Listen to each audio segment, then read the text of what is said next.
About 20 years ago, I got a job at a new laboratory complex that had just finished construction. I was fresh out of the university and was excited to work with fellow science-loving individuals in such a fresh complex. The whole complex was built some 10 miles outside the town I lived at. It was in a remote location completely surrounded by a thick forest. It was built above a small coal mine which was shut down after the mining company went bankrupt. The moment I set foot into the complex, I felt uneasy about the place. At first, I shrugged it off as a strange butterfly of excitement.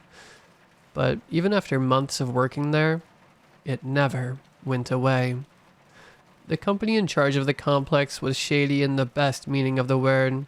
The first month, I mostly worked in and near the reception desk, dealing with paperwork of arriving shipments of scientific equipment and raw materials. I was told that this was to make sure I'm trustworthy.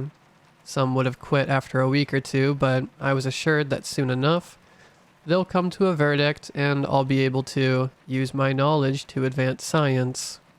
One early morning, a shipment came in that wasn't in the schedule. My boss just told me not to worry, as the schedule might be incorrect, and told me to have the crates taken to Wing 4. While I waited for the facility's transport truck to come around, I started to wonder what the crates had in them since the logistics schedule usually lists the contents. Normally, the large metal crates contain refrigerated goods like plant samples, so I figured there was no harm in checking. I barely got a peek into the crate when my boss walked in and fired me on the spot. He refused to tell me why I was fired since we are usually allowed to check the crates unless instructed otherwise. I walked home that day sad but relieved since I didn't have to be in that unnerving place ever again. In the following 20 years, I got a new job on the other side of the country, got married, and had kids. I'd almost forgotten that old complex for good, if it hadn't driven the gravel road leading up to the complex while visiting some old friends at that town. This prompted me to look up the complex on the internet.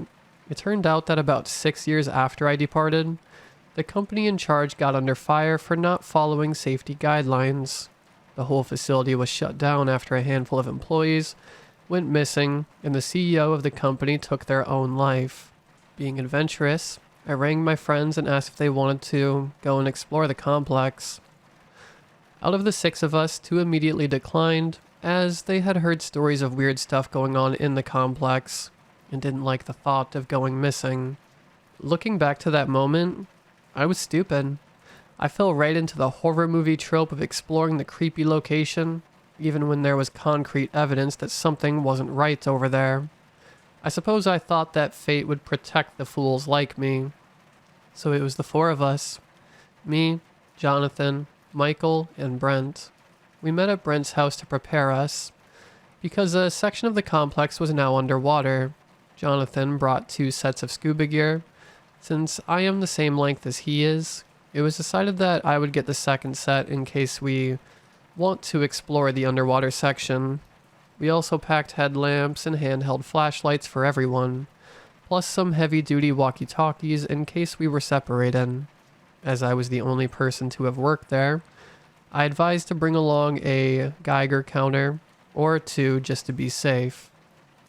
We then loaded everything in my car and headed to the complex. Arriving at the main gates, I was surprised to not have that odd feeling like I did when I worked here 20 years ago. Since the gates were chained shut, we left the car behind and walked the rest of the way. The fence already had holes in them, so we definitely weren't the first ones around. It was at this point when I turned the Geiger counter on. It helped a little. It picked up normal background radiation. At least we now knew that it worked. Walking around in this complex was cooler than I thought. It was interesting to see how much nature had taken over in 20 years. Most of the place was trashed, probably by all the people who came here before us or by the employees when the place shut down.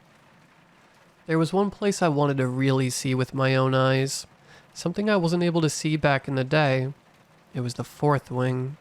The 4th wing was where all the classified experiments happened. I knew that the wing was probably as empty as the rest of the complex, but my childish curiosity Wanted to see what it was all about. The wing was built into a large trench-like hole in the ground. This hole had been filled with rainwater after multiple floods occurred in the area, and most of the wing was underwater. Jonathan and I went back to the car and got ourselves into our scuba gear while Brent and Michael stayed behind to look for a good entrance into the fourth wing. We regrouped at the central square, and the two led me and Jonathan through the complex to the lowest floor not to be underwater. There was a stairwell leading down which was almost completely full of water besides a small section at the very top. Jonathan and I checked the tanks and then hopped in. The water was cold, so we swam fast to get some warmth into our bodies. We soon reached the bottom of the stairwell. Our plan was to start from the bottom and go upward floor by floor, swimming together to make sure we don't lose each other. Most of everything was damaged beyond recognition by the water. If there were any documents here, they are definitely gone by now. We eventually reached the large cargo elevator. For the heck of it, I tried to pull open the doors. They moved slightly. Jonathan realized what I tried to do and came to help. We got the doors open enough to get through and noticed that the elevator shaft goes down a lot further than it should. There was at least 3 more floors down there. Jonathan gestured to me if we should head down. I was hesitant at first, but we went anyways. I was mostly worried about the water pressure more than anything, but Jonathan was an experienced diver, so I figured he knew what we were capable of doing. I gestured him to lead the way, and followed him. We went all the way to the bottom and pried the door open. This is where the strange feeling I had all those years ago came back. Beyond the elevator door was an airlock. It was almost like the designers knew that this place would flood. We got the door open and closed the door after us. The airlock had a lever with instructions to pull when the airlock gets filled with water. It seemed like a stupid idea since the place was without electricity, but I pulled the lever. Miraculously, the water started to flow away, and soon we were able to open the other airlock door. The air was stale but breathable. At least there was no water. We tried to radio the folk upstairs, but nothing. The amount of water and concrete above us must have been blocking the signal. I had also brought the Geiger counter with us. It now was beeping a bit more intensely. Nothing that could harm us, but definitely higher than the average background radiation. Along the wall was written, Taurus Complex, Wing 4, Section 31. Jonathan had started exploring the nearby rooms, so I did too. I quickly found a large library of files. All of the filing cabinets were for a single project. Most projects even had a second cabinet. I picked the one closest to me and opened it. The tag on the cabinet simply read, Project Skygate. They were trying to build small-scale particle accelerators to then use to teleport physical matter from one point to another. It mostly seemed like theoretical work, though. The second cabinet read, Project Grey Woollener. The head of the project was the company's CEO himself. It seemed like they tried to do genetic experiments on living beings. At first starting with rats, but soon testing on sheep, and eventually on human volunteers. Around this point, I was interrupted by Jonathan. He asked me to follow him and keep an eye on the rads per minute as we were going along. I took the file I was reading with me and followed Jonathan. The rads increased as we were walking. We eventually got to a large door made of steel and concrete. The text on it was scuffed beyond recognition, but there was something I clearly could read. A black trefoil within a yellow ring. The radiation warning symbol. Hesitantly, we opened the heavy door and found ourselves above a compact nuclear fission reactor. It was nothing massive, but definitely powerful enough to power the entire wing. We agreed that we should probably leave it alone. There's no way of telling how much damage the reactor has taken in the past 2 decades. We left the reactor chamber and closed the door. Jonathan went to look around a bit more while I went to look if any of the lights work, as we hadn't really checked them before. I returned to the library and tried the light switch. It worked. I found a desk and a chair in the corner, so I sat down and radioed Jonathan to let him know my whereabouts. This is what I heard in response. "I hear you, Patrick. I just found some cages. One of them seems to be smashed to pie." And then I heard tumbling and a scream. And transmission end. "Jonathan? Jonathan?" I screamed into the walkie-talkie. I got no response. My fight or flight sense triggered. I started panicking. I jumped up from the chair and bolted across the corridor into a storage, looking for something to defend myself from whatever just attacked Jonathan. I found a large hydraulic piston, tested the weight, and then started to sneak around the corridors. I had no idea what I should do besides look for Jonathan. I probably should have ran to the airlock and escaped, but it felt wrong to leave him behind. I had reached the point where we split up when I heard footsteps, loud and slow footsteps, echoing through the corridor. I went and hid behind a door. It could have been Jonathan, or it could have been the thing that attacked him. I couldn't tell who or what it was since it was dark, but whatever it was, it passed me without issue. As soon as I heard it take a corner, I bolted out and started looking for Jonathan. I soon found the room he was talking about. It was filled with multiple cages, almost like cells. One of these cells had the bars bent and twisted. By the way they were moved, it was caused by something on the inside. I found Jonathan groaning by the wall. He had hit the concrete wall with his head so hard that he was bleeding. "It's human, but not," he said before passing out. I checked his pulse. It was erratic and he was bleeding badly. I looked around for something to help him, bolting across the corridor as quietly as I could. I happened to find some old rolls of bandages and cloth towels.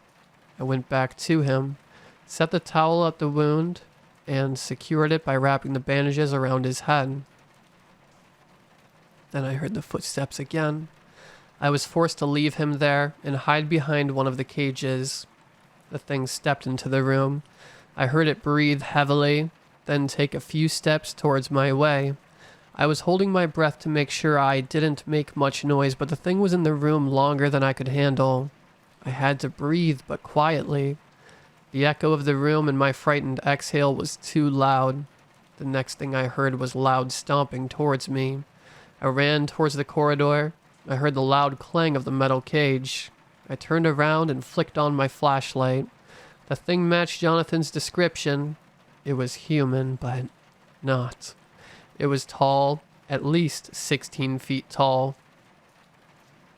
Its posture was hunched, and its muscle mass was definitely enough to demolish a metal cage. Its eyes were sewed shut. The ears were disproportionately massive. I turned around and ran. I didn't care where. I just ran. The thing had issues with running in the tight halls, so I was able to outrun him. I found a small metal door, one that I hadn't seen before. I opened it and closed it after myself. The room I found myself in was a dead end. It was a server room. It was fully operational, just heavily outdated. I found a terminal to access and realized that there is still an internet connection, albeit a very slow one. The whole thing ran on Windows Vista, but I was able to get to grips with it enough to make myself a Reddit account and write this post. I have also read some of that file that I took with me.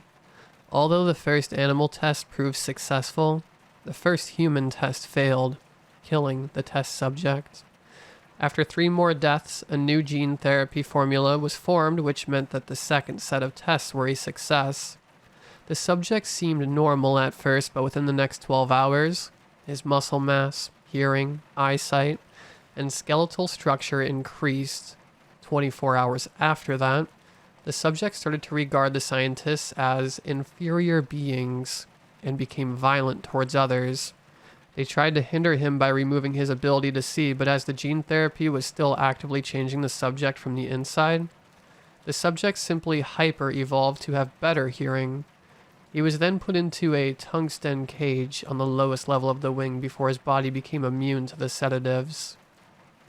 In the cage, he grew in size and strength before breaking free and killing 8 scientists. The CEO blamed himself in the report and wrote a line at the bottom of the report. To the person reading this, you have either managed to take him down or you are actively hiding from him. If you are doing the latter, I'd advise you to pray to God for the last time. I have heard a couple of loud slams against the door. It seems to hold him for now. I'll probably die from hunger and thirst, or by him. Jonathan is most likely already dead. This isn't a plea for help, and for God's sake, don't come here to save us or you'll end up with us. I'm writing this mostly to Brent, Michael, to my family. Keep going without us. You're strong enough, but also remember us, and don't be as dumb like Jonathan and I, because it was our stupidity that got us killed.